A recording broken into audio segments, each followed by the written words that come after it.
Morning.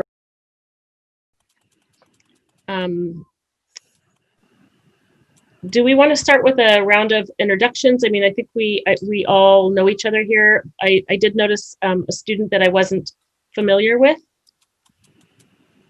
Jaya. And I don't see if Jaya is in the room or not. I can't see. I do not see Jaya. And the other student I noticed was Tay. I don't see him right now either. Okay. So let's jump into our meeting then. The first thing we have are introductions, but I think we can skip that. We know each other. Public comment, and we'll acknowledge our previous minutes. Is there any public comment today? We do have public comment from Don McIntosh. Yeah, Don, you should be able to turn your, there you are. Yeah, okay, thanks for the opportunity to give public comment. So my name's Don McIntosh, and I'm a Don, journalist. Excuse me, Don, before you go on, hi, thank you for being here, appreciate that. Before you go on, I've got a little statement I'd like to read, just to remind you of the protocols around the testimony. Okay.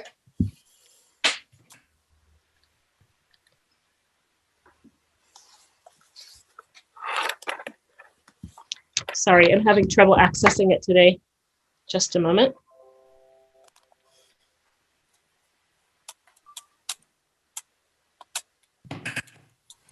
Okay, so we thank you for taking the time tonight to attend this meeting and provide your comments. Public input informs our work, and we look forward to hearing your thoughts, reflections, and concerns. Our responsibility tonight is to listen actively, but not necessarily respond. If you have additional materials or items that you'd like to provide to the board or superintendent, we ask that you email them to public comment, all one word, at pps.net. And make sure when you begin your comment, you clearly state your name and spell your last name. And you have 3 minutes to speak this evening. You'll hear a sound after 3 minutes, which means it's time to conclude your comments. So, Mr. McIntosh, please go ahead. Thank you. Yeah, so my name's Don McIntosh, MC capital I-N-T-O-S-H. I'm a journalist with the Northwest Labor Press newspaper, which is an independent labor union newspaper here in Portland. Goes out to about 50,000 union households, including about 20,000 in the construction industry. Trying to keep this short. I've actually, as a journalist, I've been a journalist for over 25 years. I attend a lot of public meetings and take notes and tend to interview people afterwards, but I don't know if I've ever given public comment before, so this is new for me. I didn't know what else to do at this point. I want to read the statement from the Portland Public Schools Bond website. It says, Portland Public Schools operates under the highest standards of public transparency and accountability. And I guess, obviously, I want to applaud that. Unfortunately, I don't feel like it's been my experience recently. And basically, I've been wanting to write about Portland Public Schools contracting policies and learn more about how the district scores and awards construction bids and enforces prevailing wage laws. And so for 21 days now, I've been hoping to get someone to talk to me. I sent 2 emails and left 3 voice messages with David Main, who's the communications manager, and now 2 emails and 2 voicemails with Marina Cresswell. So I guess really it shouldn't be this hard. And I'm only here just to ask if I could get a commitment to talk with me. My questions are not gotcha questions, they're just reasonable questions that any member of the public ought to have a right to know. So that's all I've got. Mr. McIntosh, thank you for your comments tonight. I appreciate you being here and knowing about this, and offline we'll see if we can address your concerns. And actually, Michelle, if I could just, Don, I believe I read your article in the Northwest Labor Press, but would you mind forwarding that? If you have our emails, that would be great, just to make sure that we've got what you wrote and that I know what you're referring to. That would be very helpful. Absolutely. I would put it in the chat, but I don't see a way to do that. No, I and don't think. and I want to say it might have been perceived as a very one-sided article. I made, as I say, numerous attempts to reach out to the district. So if that's the case, or if there was inaccurate information, I apologize, but I tried my best. So how do you want me to send that with you to you? Also, Mr. McIntosh, this is Director Constam. When you forward your article, if you want to include the list of questions that you're seeking to have answered by the district, that would be helpful for us to know too. And Thanks. I'm sorry, Okay. did you ask how to send it to us? Yeah. Yeah, so go ahead. I'll just give you my email and we can make sure it gets Okay. around. It's ANSCOTT, so ANScott@pps.net. ANSCOTT@pps.net. Okay. And Mr. McIntosh, I'd also like to add our board liaison, Roseanne Powell. That would be rpowell@pps.net. Okay. And that way we'll all get a copy at the same time. All right.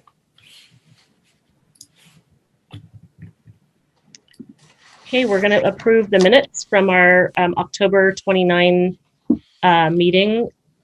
Do we have a motion to approve?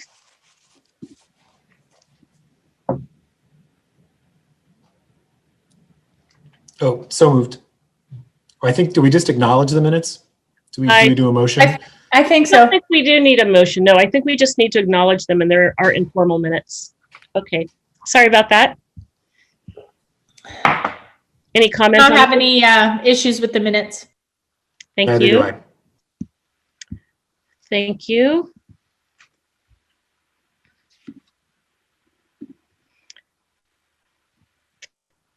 It's time now to get the quarterly report, the BAC Bond Accountability Quarterly Report. You should all have in front of you.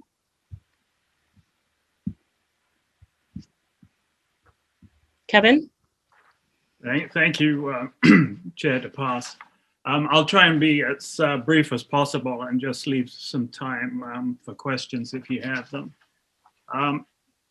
This is our quarterly report. We met in virtual session on November 4th, which was a week later than planned, but nevertheless, we did have the meeting on that day. There's a list in our report of the work that's currently being handled by PPS staff, so I won't read that off to you. At the meeting, OSM reported that there was significant progress underway on several staff vacancies that had been a cause for concern, and maybe I assume that's moved along since. We're a month or more later now.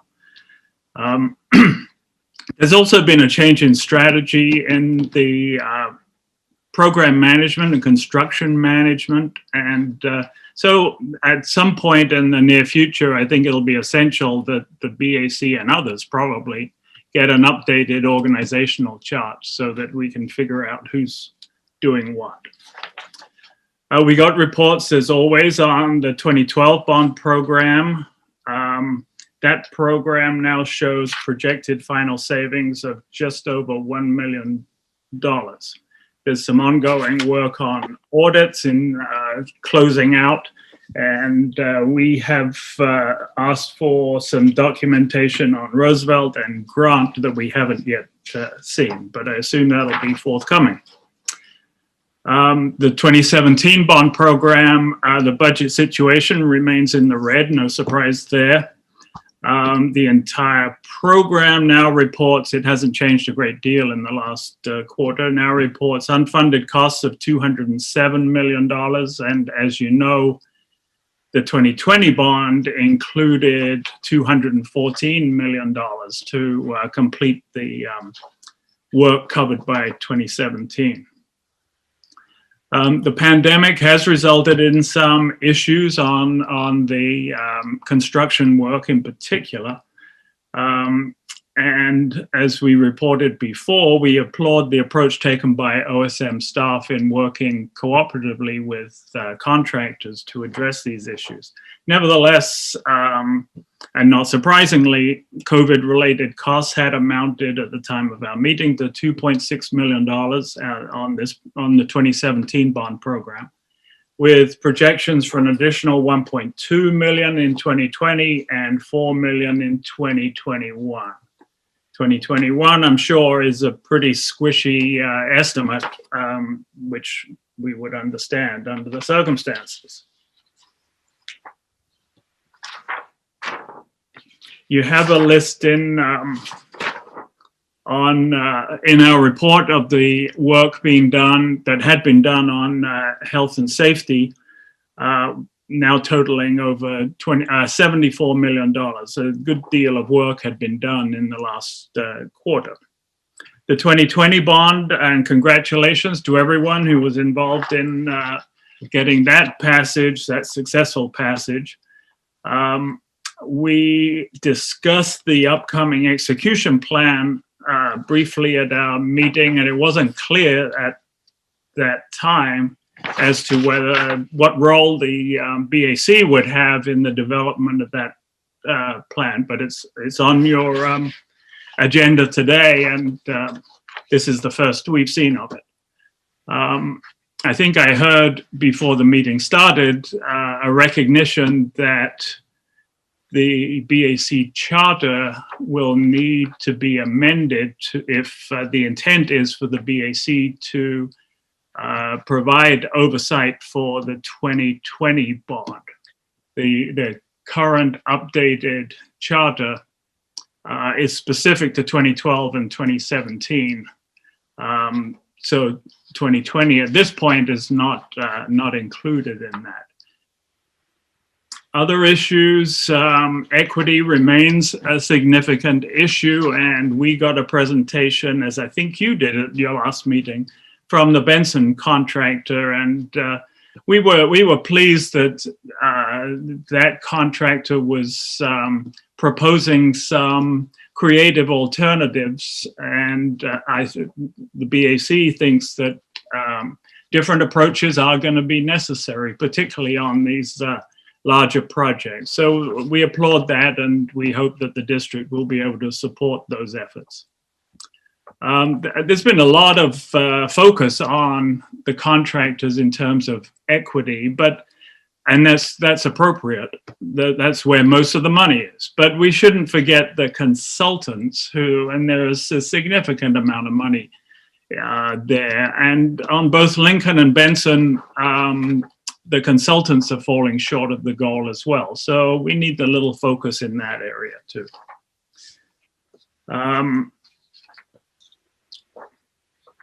Kevin, excuse me, Kevin, when you say consultants, do you mean specifically the project management consultants, or is there a wider array of consultants we should be looking at? This, Amy, this would be primarily the designer, the design team. So the architects and all their engineers. I was going to clarify. So when you say those would be called professional technical experts, do those include engineers? Yes. Architects, people that provide furnishings? I don't know the answer to that, Michelle. I think it's reported to us just in terms of contractors and consultants. So I assume maybe Marina or purchasing could enlighten us to who all is included in that. Most of that money is in the design team packages.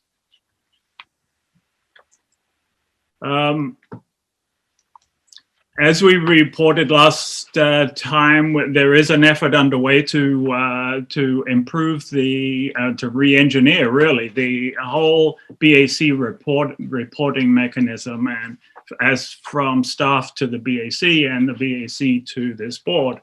And we've had one meeting with Chair DePass and staff to kick that off, and we're hopeful that will be a productive exercise. And it may well be that since we have to open up the charter, it may well be that some of the terms of the charter should be changed in accordance with the board's wishes in terms of reporting. Other than that, Tenzin, Gonta, Tom Peterson, and myself are leaving the BAC, and you're going to have a discussion, I understand, later in this meeting to talk about 4 new members. With that, I'll gladly answer any questions if there are any.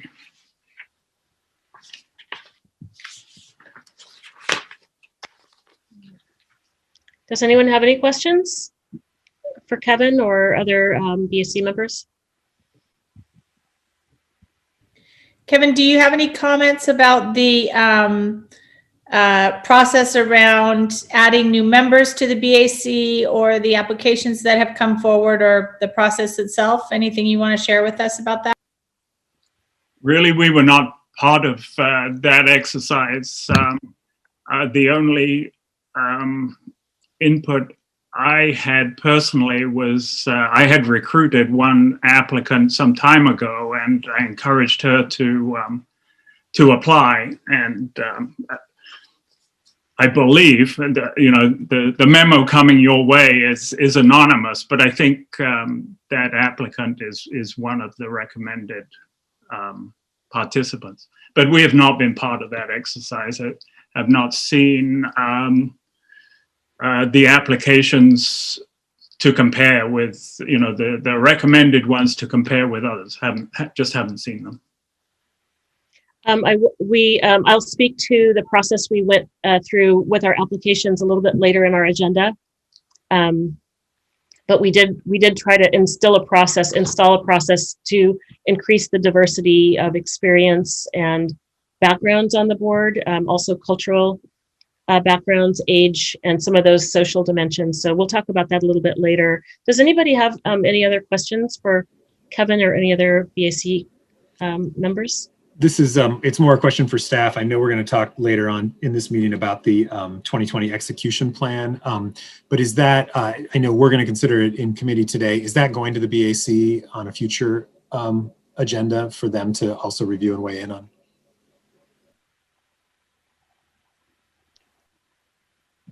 And Andrew, I missed your question. I'm sorry. Sorry, am I lagging? No, it just cut out. Okay, like, no, my keywords.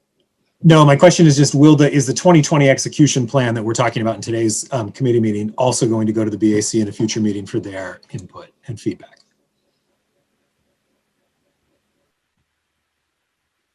We're happy to share the 2020 execution plan with the BAC. What you're seeing today is a draft of that plan. It's not finalized, but I think as we're going to talk about it in a bit, it is.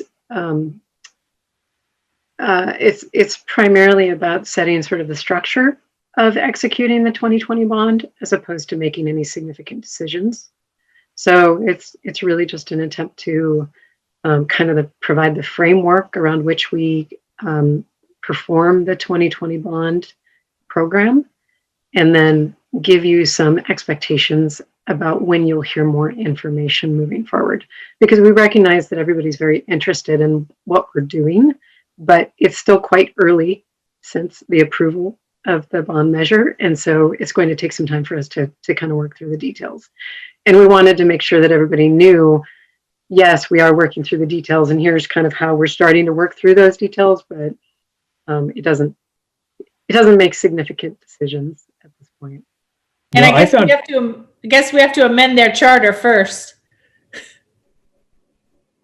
I think that this, a lot of the work is purview in tandem, and yes, so the charter could be reviewed at the same time as where the staff, I should say, is developing this, this way forward, or this plan. And that's probably a good segue, Marina, if you're interested in starting to talk. Although, Kevin, you still have time on the agenda if you'd like to. If actually, Michelle, questions. Could I just finish up on this? Well, and I might have missed something about the charter. My apologies on that, because I thought we did amend the charter for the BAC to review the 2020. So I'm not sure what that was referring to, Amy. Well, that was Kevin. Kevin, you want to speak to that? What you mentioned in your report?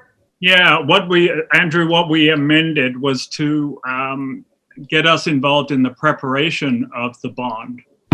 but it's silent with regard to a successful 2020 bond. Oh, I'm sorry. I missed that in your report. It defines their purview as 2012 and 2017 in terms of oversight. And then the prep for 2020. Okay. Getting back to the, Marina, I actually found the execution plan really helpful, and I'm sure a lot of it's sort of boilerplate from prior bonds, but I found it really helpful just laying out in quite a bit of detail your process that you're going to go through and how you sort of approach each of the different things. And I understand and appreciate it's in draft. I would value the BAC committee's feedback on that, and just to see if they have anything. They may not have any sort of, comments, but I think it would be great if we did just put it on one of their future agendas just to see if they do. So I found it a very helpful document. Thank you. Agreed. Do you want to go ahead then, Marina, with your Office of School Improvement, OSM report? We'll do the OSM half of the quarterly report. How's that? Thank you. The next agenda item. And I apologize. I've been talking all day. These Zoom meetings, several hours of talking, I might lose my voice. So bear with me. I'll try to speak clearly. So just kind of start a little bit with the 2012 program. Middle of a meeting. Roosevelt High School. We've completed the windows, and we've essentially completed the scope of work at the main building that was occurring over the summer. We are contracted to do the addition. That will be the CTE addition, phase 4. So we'll be moving forward with that. On Grant High School, our upper field improvements project is moving along, and we've submitted the land use application for that. So we anticipate a robust public process.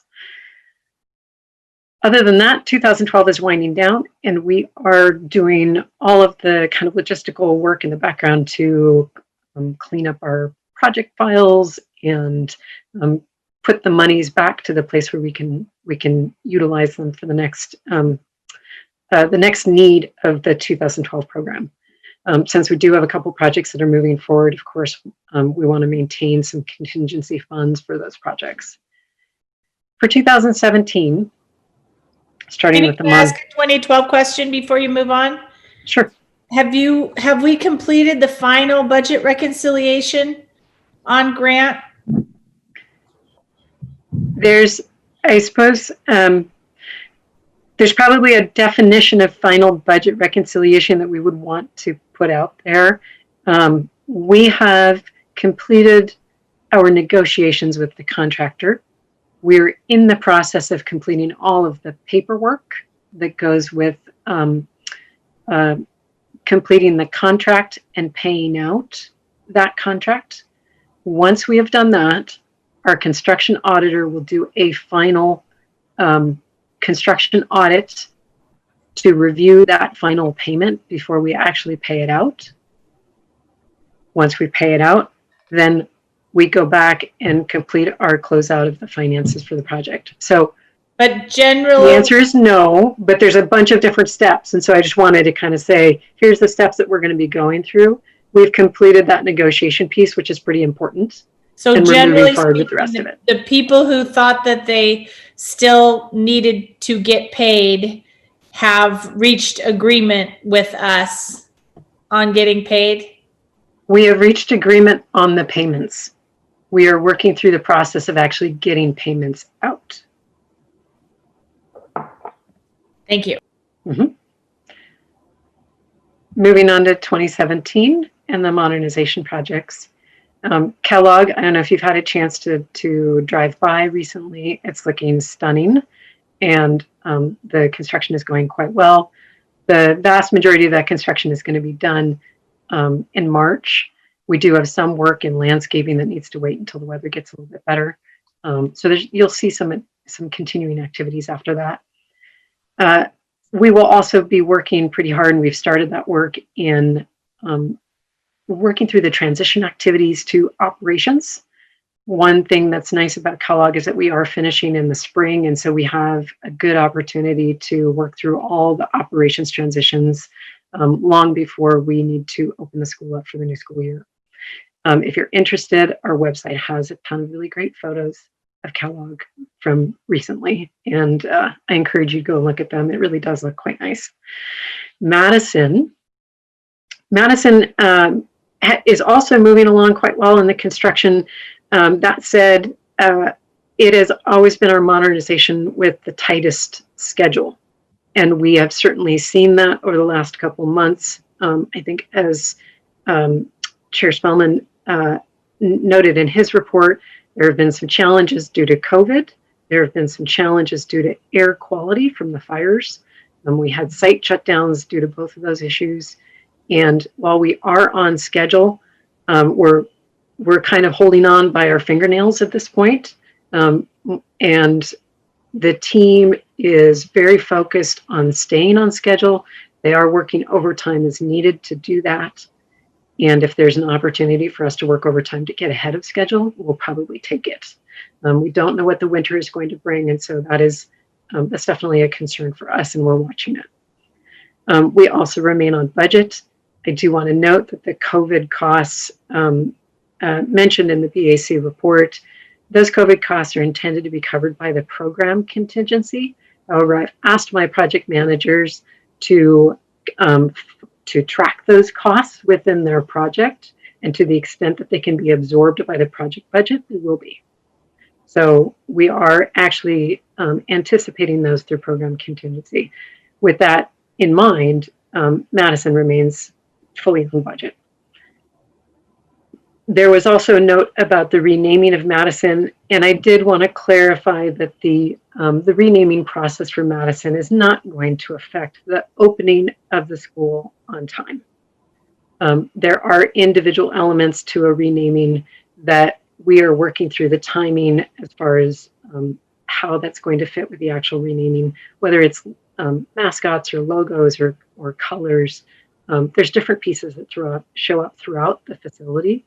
And so we're working very closely with the renaming group to identify what needs to change, when it changes, and how we'll address that from a schedule perspective. It won't change us from the opening of the school on time. It may mean that there are some things that get addressed during a winter break, for example, afterwards, if the naming process is not on the same timeline as the construction for the modernization. So Lincoln, we have been plugging away at Lincoln as well.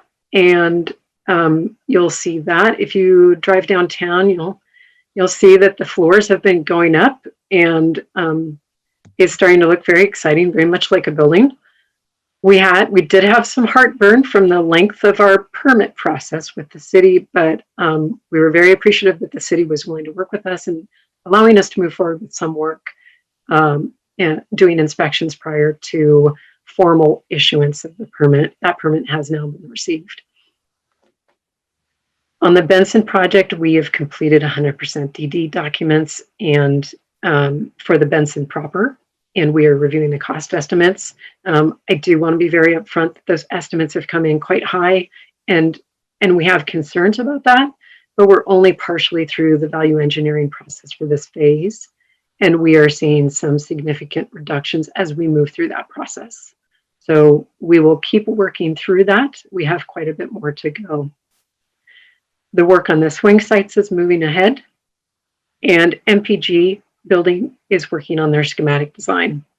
They did get a request from PBOT to change the entry from one street to another, so they've had to kind of rethink a little bit. But in the process of doing that, I think they've come up with some better solutions for the program inside the building.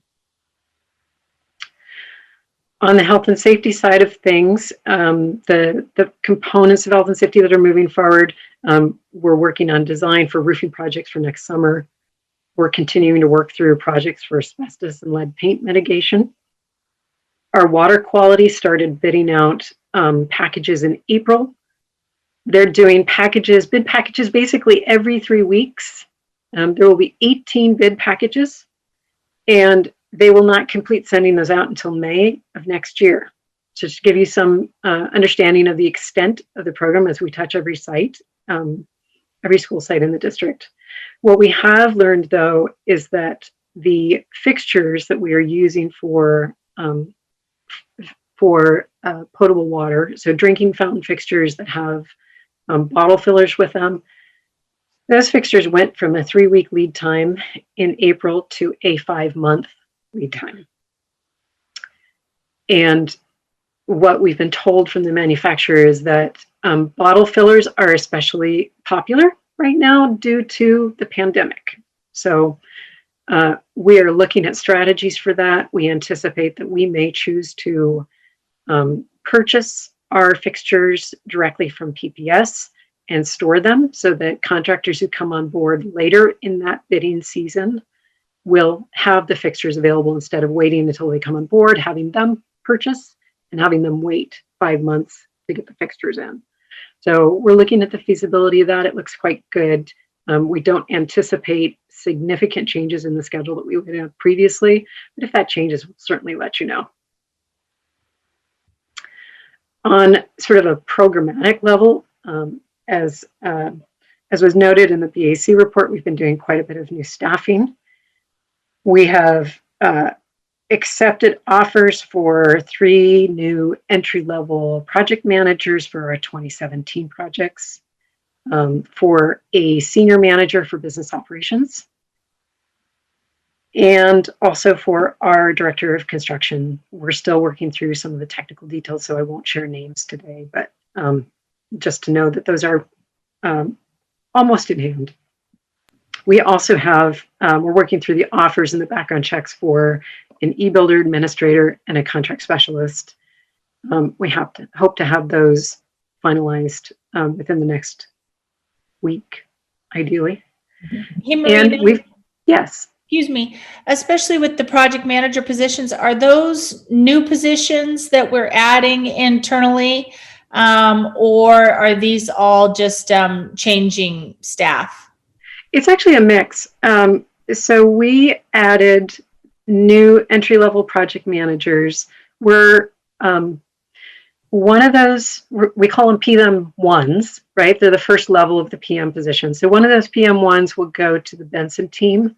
The extent of the Benson project is pretty significant, and they simply need additional helping hands. The other 2 PM1s are going to be split across teams.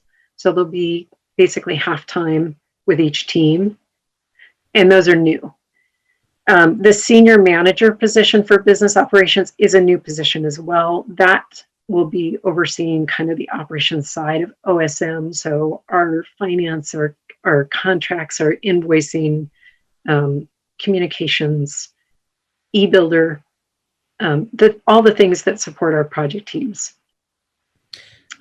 Part of the reason for my question, which maybe we'll talk about all this a little bit more when we get to the 2020 execution plan, is just trying to understand the extent to which we are or are not building internal capacity versus our historic project management reliance on our contractors. We are building internal capacity. Our intent was actually with most of these positions, our intent was to build that capacity several months ago.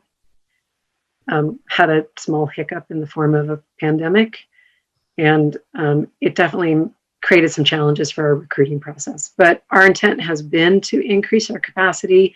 That senior manager position, for example, really is intended to provide another level of program management, so that we don't need to get that from an outside source. So we're looking at that pretty strategically in terms of what we need to work a little bit more internally. We do have some recruitments out there right now for 2020 as well. It's the start of our recruiting for 2020. I'm not going to say it's the end of it. We anticipate there will be quite a bit more. We have 2 types of recruitments, one for a PM2, which is kind of our mid-level project manager, and then for a PM3, that is our senior project manager. We have 2 openings right now for that PM3 position. And we are basically doing a pool of applicants for the PM2 level position because we anticipate having several openings for that. We have 2 that we're looking to fill right away. And then as we continue to develop our strategies for moving forward with 2020, we'll add additional openings and utilize that same recruitment. I will be happy to share links to both of those recruitments to the members of the bond committee, and I would ask you to please share them out widely with your contacts as well. We'd love to get some good applicants for these positions. I have That would be question, Marina. Are we doing any active recruiting at places such as NAMCO, the Business Development Group, the Latinx Contractors Group, the other minority chambers of commerce, Hispanic Chamber, Black American Chamber, Native American Chamber? Are we doing any of recruiting there, or we could consider going to their meetings and doing some actively recruiting?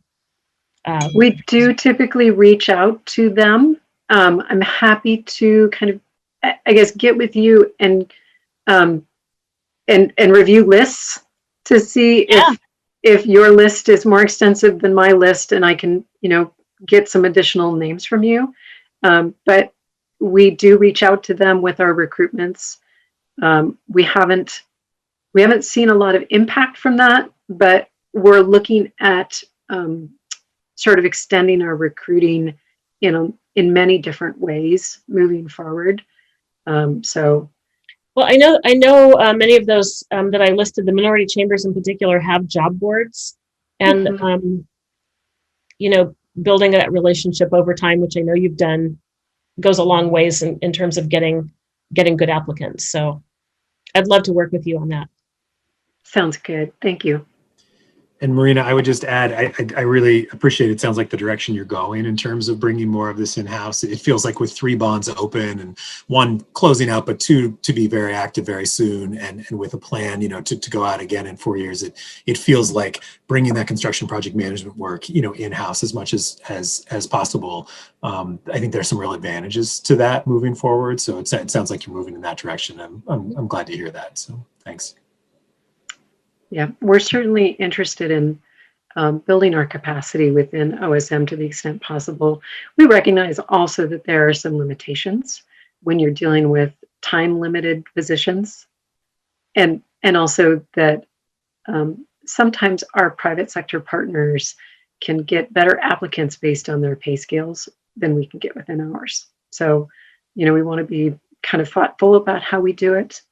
But at the same time, as a budget manager, I'm very conscious that bringing somebody in-house is significantly less expensive than working with outside contractors.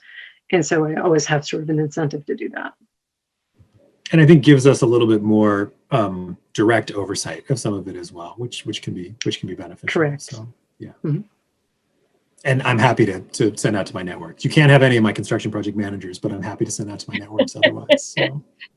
If you want to share some names, I could maybe tell you if there are any I'm interested in. Yeah.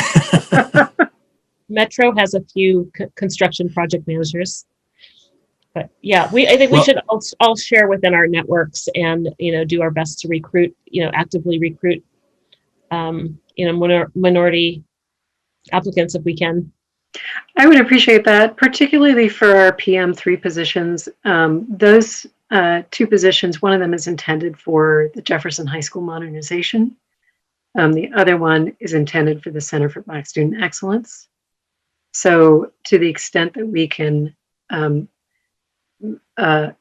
get people who understand the community and who know the history of the community, I think that is going to be especially beneficial to the project. So yeah, I think that's fantastic opportunity to have somebody that does have that cultural competence. Mm-hmm. That institutional historic knowledge would be great. And we did share that in the position description as well. So hopefully that'll be clear to the folks who are applying. And last but not least, our audit work continues.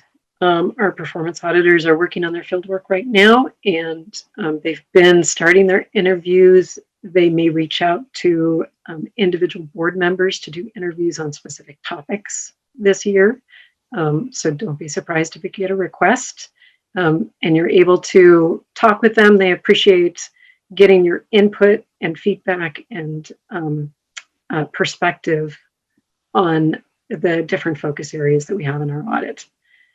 Our construction audits, of course, continue per their regular schedule. So no new news there. And I did want to, just as one last thing, thank Kevin Spellman for his many years of service to the Bond Accountability Committee.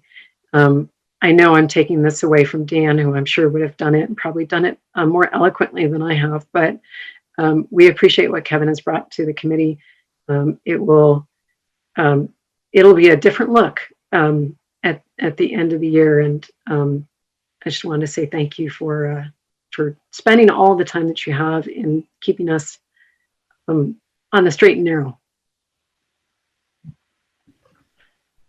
If I could just jump in I would love to add that I hope you're a phone call away for people like myself or other BAC members that may need some institutional knowledge or hand-holding or clarification that, you know, it's going to be a big empty chair there, but I hope you're still available for consultation. Yeah, and I just want to say very quickly as well that I've always appreciated, Kevin, your support and your insights. We were there at the very first BAC meeting back in early 2013, which seems like an awfully long time ago now. So we've had a great relationship for all these years. And I've just really appreciated the steady hand that you've always been. So thank you. I'd like to chime in too. Cannot overstate, Kevin, how valuable your guidance and leadership has been, and your service all the time, and also your scrutiny, your really tough scrutiny of our decisions as a board.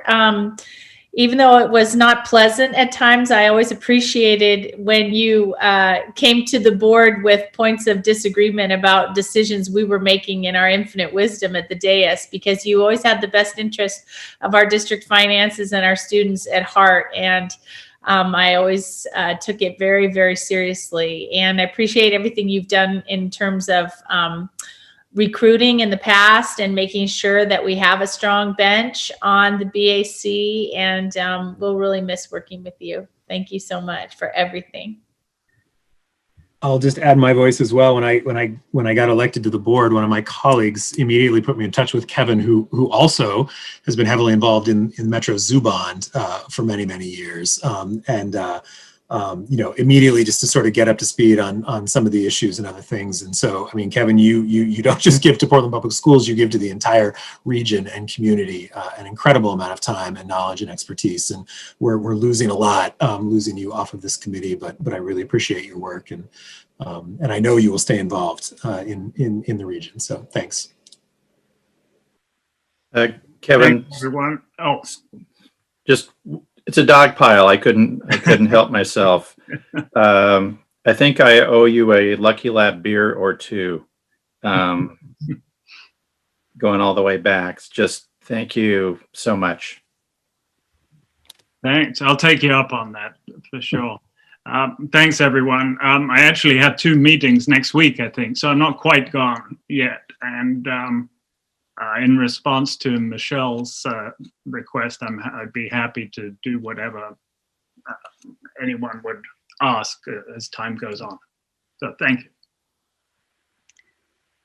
Interested in getting invited to the Lucky Lab when that happens. Don't forget about me.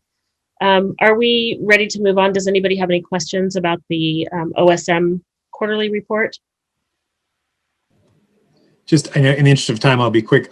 Marina, you mentioned permitting issues, and I know this has come up through the intergovernmental committee context as well, and board members sort of being frustrated. It sounds like this has been an endemic issue for years. I will say that I don't think it's endemic just to PPS. I mean, I think there are permitting issues for construction, both public and private sector. And I guess what I would say is to the extent that you think there might be value in sort of elevating this and getting the city to think about PPS more as a not just here's another project that goes into the queue, but more as a strategic partner, and that making sure that our projects are done quickly and with a high priority not only saves money but also helps students and City of Portland residents and constituents. To the extent we want to elevate that to a political level, the intergovernmental committee would be happy to talk through that as well. So because I know it can have a real impact on the project schedule and cost when those delays happen. So just wanted to let you know that we're available if it gets to that point. I would highly encourage that conversation. We have tried in the past and not gotten anywhere, but the players are different at the city now. Bureau managers, and in some cases, even staff bureau directors. There are other entities in our community that have designated staff people for their huge projects, and for some reason we don't, and it doesn't make a lot of sense. Andrew, I totally agree, and you're the right one to lead that charge. Yeah, I agree as well. We shouldn't have to, I don't know how long permits are taking. I know there's a lot in development right now, but a permit shouldn't take 6 to 18 months to get through. It's just way too long. I have a question about that. Are we, I know you get a final permit when you've got final documents, but is there any way for us to submit concepts or conceptual plans prior to final plans to sort of speed that up, knowing that we're looking at least 6 months to get a permit? And it'll take longer, as a matter of fact, because of probably impending staff cuts at the Bureau of Development Services. Is there any way to submit partial plans, or I don't know how we do it? It's a complex process, and I want to say that the city has they've updated their permit system to be much more interactive electronically. We have found that to be very beneficial for us because we're able to get comments back on portions of the drawings without waiting for all of the comments to come back at once. I think the challenges for us at Lincoln were less about BDS not doing their job. We felt like BDS worked with us very closely and tried very hard to move things along. One of the significant challenges is, as always with the city, there are multiple bureaus that oversee the review of the documents, and coordinating those bureaus and all the pieces and parts that go along with it can be problematic. So we're absolutely talking internally about ways that we could advocate for a smoother process. We have seen improvements in the process. Lincoln, I think, was somewhat unique just because of being downtown. There are design overlays. There's all kinds of sort of unique stuff that went along with that downtown location. So we didn't have the same issues with Kellogg. They were certainly lengthy, but not to the same extent. So I think it's a multifaceted issue. We're definitely looking at it and trying to understand what it is we would ask for if we wanted to ask for something. I'm wondering if we know and anticipate, because of the zone, if there's a design overlay, an architectural or historic overlay, if we would start the process there at that level, that would be like the planning commission. And we do. You do. Okay, you start that We do. well ahead of submitting for permits. Yeah. And we they do. don't usually line up in terms of when they're complete, or? It's just that the building permit process needs to take those things into consideration as well when they're looking at the drawings themselves. Okay. Thank you. Mm-hmm. Are there any other questions? Shall we move on then to the bond execution plan? I'm not sure who's delivering that, if that's you, Marina, or if that's Dan. I'd love to hand it to Dan, but I have a feeling he's not going to let me. If I could do as good of a job as you, Marina, I would, but alas. Alas. Well played, Dan. She knows it's true. I mean, this isn't hard. He's a master at this. After years of service at PPS, I can only aspire to his level. So, bond execution plan. We shared with you a draft bond execution plan and a draft conceptual schedule. And I think, as I said in some of the comments earlier, the intent of the execution plan is just to kind of give you some framework about how the bond program is managed in general, and how it's going to be managed a little more specifically with this particular bond and some of the unique characteristics of this bond. And so, it's a fairly lengthy document with the intent of trying to provide as much information as we can at this point.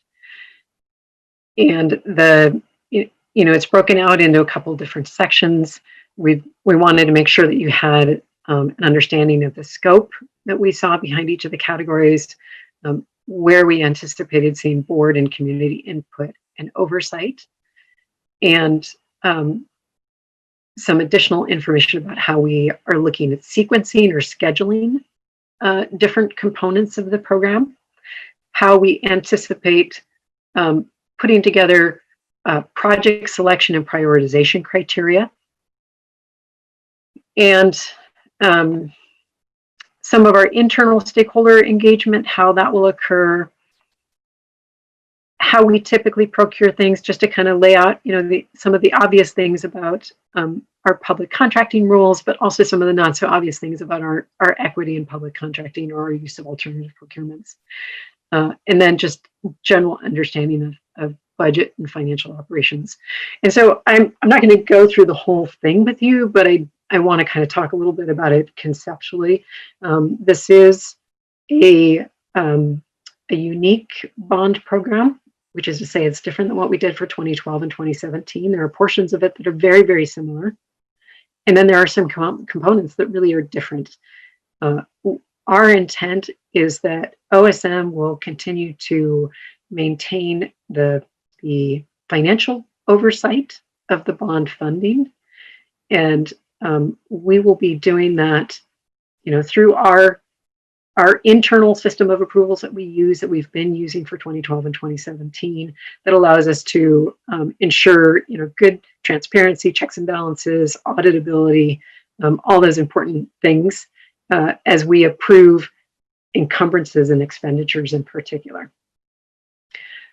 Beyond that, OSM will also be assisting with, kind of providing an umbrella for communications, community engagement, and really ensuring that we all work together regardless of the scope of the components. So we have been working very closely with the technology component, the curriculum component, and in particular, our community engagement department, as we talk about moving forward with Jefferson and the Center for Black Student Excellence.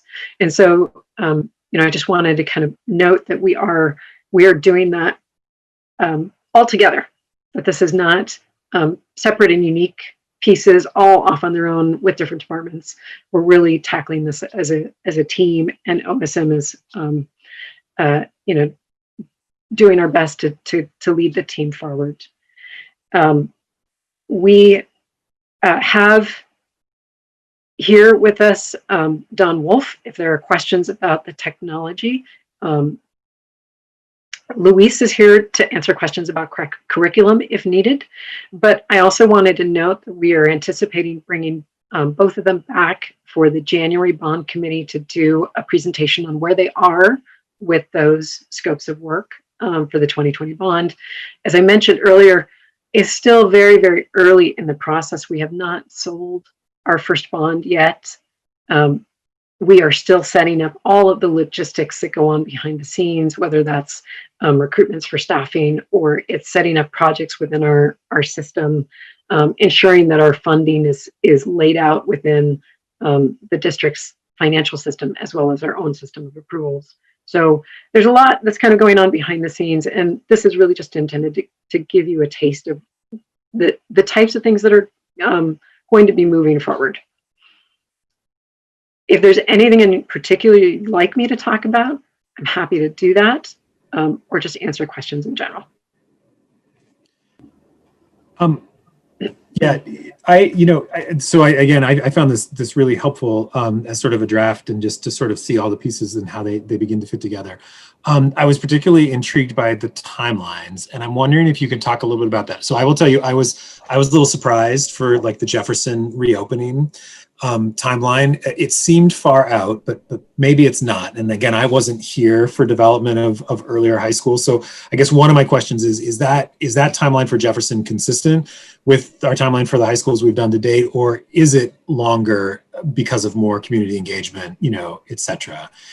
And then I also just timeline related, the timeline for both Wilson and Cleveland, and I want to sort of, I had it here, bringing it up. It looks like, there's a lot of stuff on your sort of Gantt chart that I probably don't understand. But it looks like we sort of starting that work, and by that work, I assume, we're talking about all the pre-design that was included there, but really starting that work in 2023 and sort of being done with it it looked like by mid 2025, if I'm getting that right. My question about those projects because I think I saw something in your narrative as well about trying to sort of tie those into potential future bond requests for construction. Can you talk a little bit about how those things sync up? So again, timeline for Jefferson, and then how the Wilson and Cleveland sync up with future bond asks. Okay. Yes, absolutely. So let's start with Jefferson. And understand too that the timelines that are shared are the same ones upon which we made our assumptions for things like escalation costs.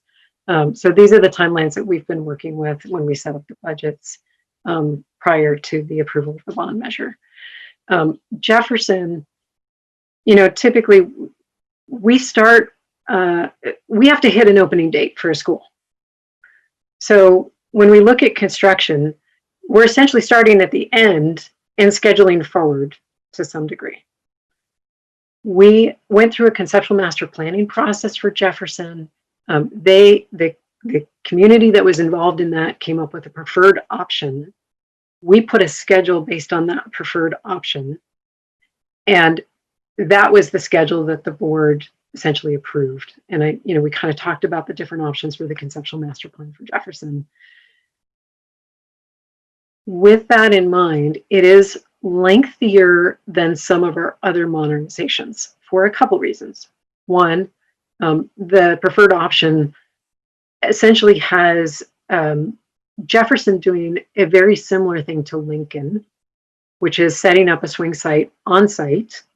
So creating, a whole temporary school on site in order to do work on the existing building and not have to move students to a different site.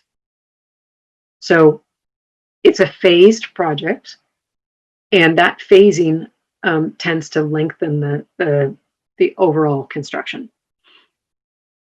In addition to that, we also anticipated that with Jefferson, one, it's a complex school, it's large, right? So there's some complexity to it, it's an existing school, and we know that we need to spend a little more time with the community in ensuring that we are doing the right thing with that school. And so we added a little bit of extra time in our design phases and our master planning phase to really make sure that we weren't rushing through getting community input on those phases.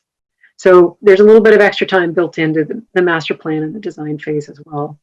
And then once you've worked it forward, that kind of starts at a certain timeline in order to hit a school opening timeline. We also have in front of that master plan, we have a community engagement process that is going to be working in coordination with community engagement for the Center for Black Student Excellence. So those two projects really work very closely together, and the community, of course, overlaps. We want to make sure that we have gone through that we have a big, sort of strategic picture of where we're headed before we start really working on the facility itself. So you'll see that there's a period of time in there that's I don't remember what I think partnership development is what it says in the Gantt chart, but that is that process of reaching out and having conversations with the community about, that cluster, about those schools that are in that community. So And really quickly on Jefferson, reopening 26-27 school year, and that's at the 1,000 person capacity. Did I see that right? Substantial completion at 1,000, but then you would continue doing work after reopening for that. that's correct, because we are demolishing specific buildings at a time. So we have shared use buildings that we can't demolish too soon because we need the students to be able to use them until we create a new one. So there's multiple phases involved in that Jefferson piece, and we can't get rid of the last shared use building until we've completed the 1,000 square feet. Once we get rid of that last one, we can put in a piece in its place that will create the additional 700 capacity. Does that make sense? Yeah, So thanks. before we get too into the weeds here, one of the things that has concerned me about Jefferson is exactly this moment that we're talking about right now. We're rolling from master planning into design development with certain assumptions that may have come out of the master planning process. One of them being that that small group of people preferred a historic modernization of the existing facility over a brand new school. I believe that when those couple of conversations were had with that master planning group, it was before there were real concrete budget estimates. And now we know that the difference is somewhere on the order of like $40 million, if I'm remembering correctly. It's enough to practically build a new Harriet Tubman Middle School or completely modernize Martin Luther King Jr. School or other things we might want to do associated with the Center for Black Excellence. So I just want to make sure that we have an opportunity to talk about those trade-offs before we just go headlong down this path. You're also saying that aside from just the difference between new construction and modernization, there are more costs associated with the phasing and with the cost of construction when you escalate out for that longer time period. So this is something that I'm really concerned about as a board member, both in terms of getting more community input, but also just making a sound financial stewardship decision. I personally have a lot of questions as to whether it is defensible to proceed with, a preference that might be based on sentimental attachment to a building if it costs $40+ million more than a brand new state-of-the-art facility. So I just want to make sure that I understand when and where we are going to be able to have those conversations. Certainly. And I just want to clarify that that is the option that came out of the conceptual master plan. That is the option that we priced and that we scheduled for the to move forward with the bond measure. And I think we provided multiple options, and that was the one that we settled on moving forward. I wouldn't That use said, right? Yeah. But that said, that's a starting point, and it is especially because of that that we have 8 months of community engagement before we start the comprehensive master plan process. So we're not moving. We aren't going to do 8 months of community engagement and then move directly into design. It's not going to work like that either. We're going to do, a significant amount of community engagement and make sure that we're on the right track for where it is we want to go with this.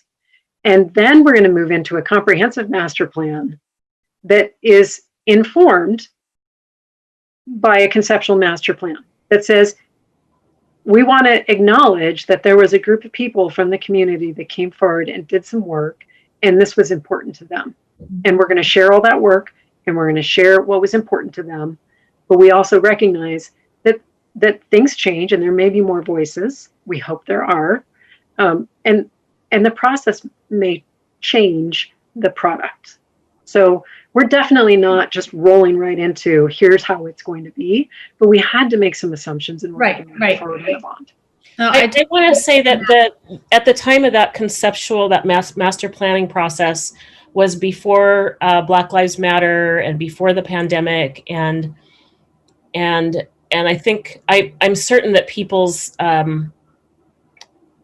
minds have, we're in a different operating environment right now. I feel like it's really going to be important to hear from the community. We've been talking about this through the bond campaign as a community-led effort. And so I feel like we need to present the options and the cost options and what they look like and go back out to the community with what we know today. So thank you for, including those longer, more engagement opportunities. And I'm really interested to hear what the community thinks. For instance, there was a renaming conversation that happened a couple of years ago. And I do believe that we'd have different outcomes today just because our times have changed. So I'm just, in the interest of time, we have about 20 minutes. Hey, Michelle, I think yes. Nathaniel had something he wanted to add on this. Thank you. And I'm really sorry, I can only see 4 people at a time, Nathaniel. Please go ahead. Sorry. I don't know how well you can hear me, but I'd just like to say that, as a part of the Jefferson community, while I agree with you that I think the renaming conversation, should we reopen it again, which I think we should, would probably have a different outcome now. I suspect that if we were to, or when we reopen the discussion around preserve building, even with the 30 million difference, I suspect it will come up with the same conclusion, because I don't think recent events will really have had much of an impact on community's desire to preserve the historic building. I mean, it's possible it has. I don't know. I don't want to make too many assumptions, but from what I see, I doubt that it will have. I mean, again, the name is a separate conversation, I think, and I do very much suspect that it would come up in favor of changing, but not the building. Thank you, Nathaniel. Andrew, were you getting ready to say something? I just want to make sure Nathaniel got in. Do we have any other comments? We have one more issue to talk about, and we've got about 20 minutes left. Michelle? Yes. It's Julia. Sorry, my video's not working. So I just had one question about the plan, and thanks staff for giving us an overview of sort of where you're heading. The section on ADA was pretty minimalist, and I'm curious about, there was a lot of discussion during the referral phase and between referral and the November election about the ADA piece, and I'm curious how whether or not you're going to incorporate external expertise on universal design, whether how the community engagement and specifically the disability community is going to be engaged in that conversation. And I'm not saying it doesn't exist, but it just in the initial plan, the section was fairly small, so or not expansive. And I'm curious when more details of that will come out, or what the process will be. Marina, if you'd like, I can jump in and I think answer this quickly. So what will be coming to you in a work session very soon is details about the ADA transition plan update. So I think that's going to be actually very soon. I'll say within the next month, or as far as maybe 2 months out. And where you'll have an opportunity to see what the team has gone through. There's been quite a bit of extensive engagement with the disability community. We work with partners as well. to help us shape that ADA transition plan. So can't answer a lot of those details right at the moment, but you will be getting a lot of detail here pretty soon. Great, thank you. I really, really appreciate it. And I know there'll be a high level of interest in seeing what that transition plan looks like, and how it will lead to, I think people think it's going to be a pretty transformative investment in our schools. So thanks. Thank you for that comment. I agree. Dan, did you say at some point, once this is fleshed out, that I didn't hear your final answer, that it will be shared with community, with the board? Absolutely. So our intention is to schedule a work session specific to reviewing the ADA transition plan. And then if we need to make any changes or pivots from there, we will. And then the full plan will come to the board for approval. But yeah, we're looking to schedule that soon. I think that January 12th is the work session. Oh, great.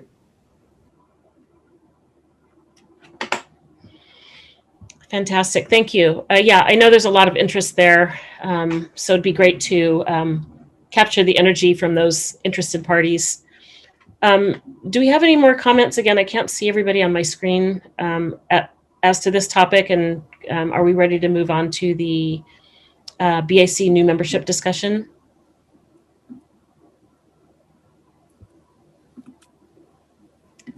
I don't see any hands raised or anything.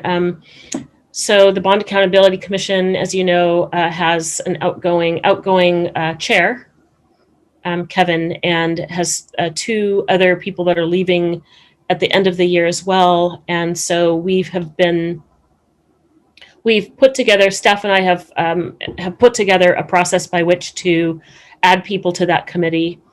We met about this over the summer, decided to put an application together, posted that on the website, solicited applications from as broad of a, community members, people that were interested, people that have expressed interest in the past. We got, for the 3 to 4, potentially 4 spots, we had 14 applicants. And Dan, I don't know if you want to speak to the process we went through to sort of sift through applicants, list them out, and if you want to speak to that. Yeah, just briefly, because I know we're short on time. We did reach out to the community to see who would be interested. The people I reached out to, anyone who said, hey, you might want to reach out to this person, I reached out to that person. And we got 14 really good applicants. And what we took a look at in your materials, you have information about all of those applicants, and you also have information about the BAC members who will be continuing into 2021. And one of the things that we looked at was somewhat rounding out the skill sets and the diversity of the BAC. You'll see the members that are continuing on as really strong construction management backgrounds, have auditing experience, and other great skill sets. And so the intent here was to look at some people who maybe had some different skill sets that could help provide a bit of a rounder, group with a rounder experience. And so what you have in your materials is a short memo where staff recommends adding 4 applicants to the BAC, which would bring it to the total of 10. You don't have to fill it up to 10. The charter says approximately 7 to 10. And there's also a number of other really qualified applicants in there. So there's clearly no specific, this is right, this is wrong. I think we actually ended up with quite a few solid applicants. And all the ones that are down as recommendations, I reached out to all of them directly. And I think only one I haven't been able to talk to directly, but the other ones I have. And the intention would be if there's a decision made, want to proceed forward, I would reach out to all of them again. Confirm that they don't have any last concerns or questions, and then proceed forward with putting that in a staff report and resolution.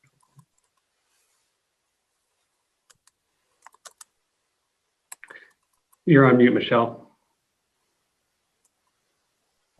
I want to add to that and just say one of the things that was on my mind when I was looking at the composition of the committee was to, and as always, try to diversify the voices that we're hearing from to guide this work. especially after having reviewed the charter, which, you know, clearly states that this is an advisory committee, and also knowing that as valuable as construction management experience is, there are other backgrounds that can contribute to a more diverse voice, a more diverse representation in age, gender, and all those other social demographics.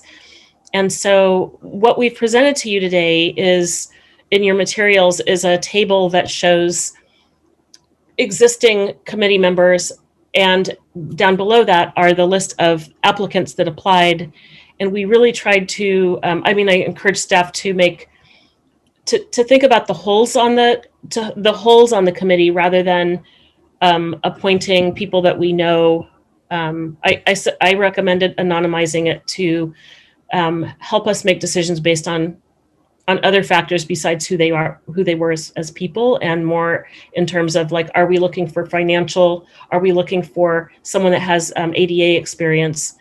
Are we looking for someone that has auditing experience? One of the areas that we didn't hear from that would be helpful to have on the committee is we didn't hear from someone that has kind of a curriculum background. That's a little niche that's hard to, I wouldn't have even known where to recruit for that. So of the recommended 4 members, one of the people is a disability rights advocate. Anyway, you can see in the materials who they are. I'd love to have a discussion about that in our remaining time. If you've had a chance to review, if you have any comments about the process, I'd love to hear it. This is all draft and all open to co-creation here. So I'd just like to open it up. About the oversight of the curriculum and technology, and to a lesser extent, accessibility pieces here. So I think the staff report said that those pieces are going to be largely managed by their respective departments under Luis's direction and Dawn's direction, with OSM really handling the financial oversight, auditing the larger program-specific functions, which seems to make sense to me in terms of how we organize it. But I'm just thinking about the Bond Accountability Committee. It does make sense for that to be a little more broad, not just specifically tied to the OSM functions. And so in that sense, maybe we should make sure that maybe it's not through the BAC, but how do we make sure that we do have some conduit for public engagement and some degree of oversight of those pieces? And Dawn, I guess specifically, since you're on the call, I'd be interested in your perspective on this, because you've got some big purchases ahead that there might be different opinions about. And I can certainly speak for myself in saying the board is not going to be especially helpful in knowing, what are the right decisions about specifically how to invest those resources. So can you talk a little bit about that oversight? Well, absolutely, and happy to do that. And not necessarily on making the specific decisions, but we've already been working closely with Marina to try and the same level of transparency that has taken place in all of the OSM level projects is being applied to all of the technology level projects and the things that we're doing. Fortunately, while the work is complex and the scheduling is complex, most of the things that we're talking about in technology is pretty straightforward. In refreshing networks, building networks out, it's not extremely complicated or overly complex work to understand.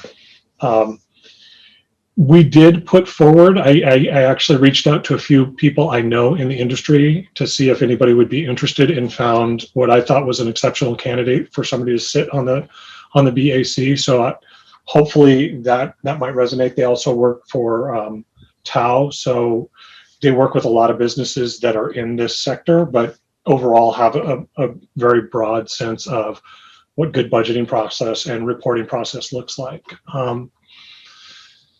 There are a number of people that may not fit into that if we chose to and we wanted to have just another level of scrutiny and transparency made available to, I am certain it's a very tech-rich area we live in, that we could find people that could review the plans as a subcommittee or something else, if that makes the board comfortable on the decisions we're making and the directions we're going to, make sure that we're making the best use of the funds that we have provided for us.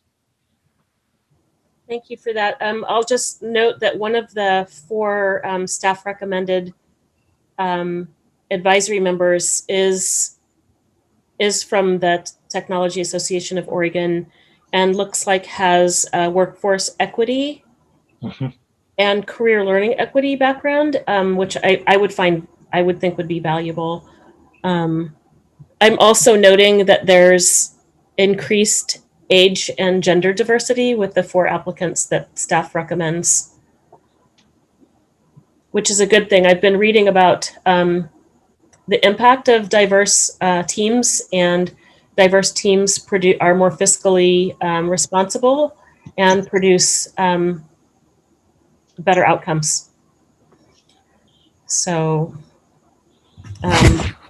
I don't know. I mean, we've got 4 recommended out of the 14. If anybody else wants to chime in. I'll just say that I think I really appreciated the process. I didn't have a chance to take a look at the materials until earlier today.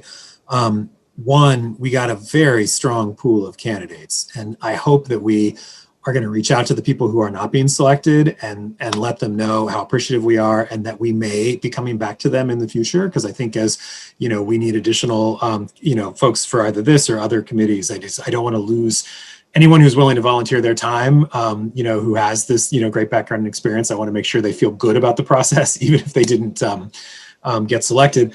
I think the people we've selected sound great. I think it does add diversity to the committee, both in age and gender and race and ethnicity.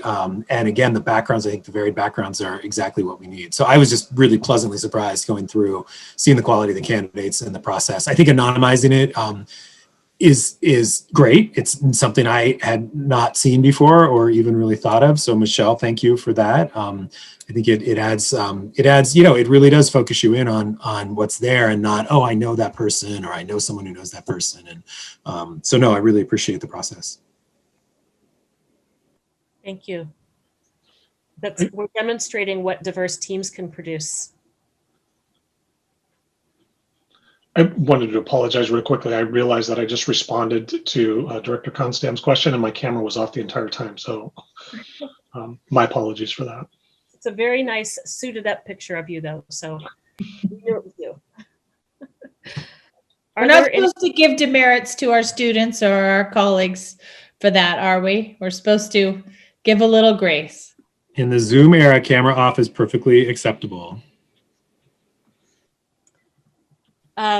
In our last remaining minutes, we've got these four candidates. I really appreciate you, Andrew, reminding us to send a really nice letter acknowledging people, and also absolutely right. If we have people that want to volunteer for us, we should absolutely plug them in and find them something to do.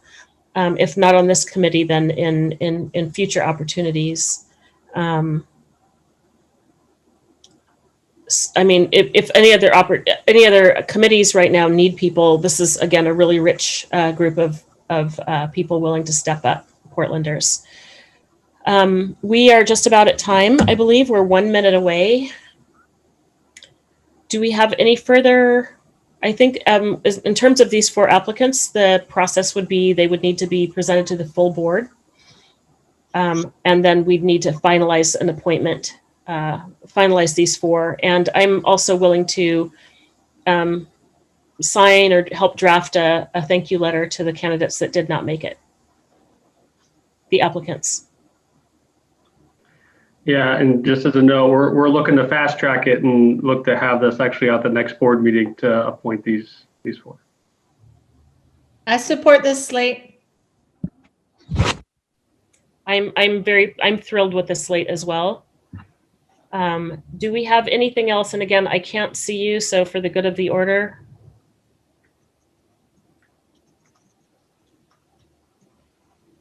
next meeting, I'd like to suggest that we have a conversation with staff about some of these wage and hour concerns that keep bubbling around us, or at the very least, some kind of a staff response to some of the concerns that have been raised, because I keep having anecdotes coming at me from different directions, but I really don't understand the state of play with the whole district. So I'm fully supportive of that.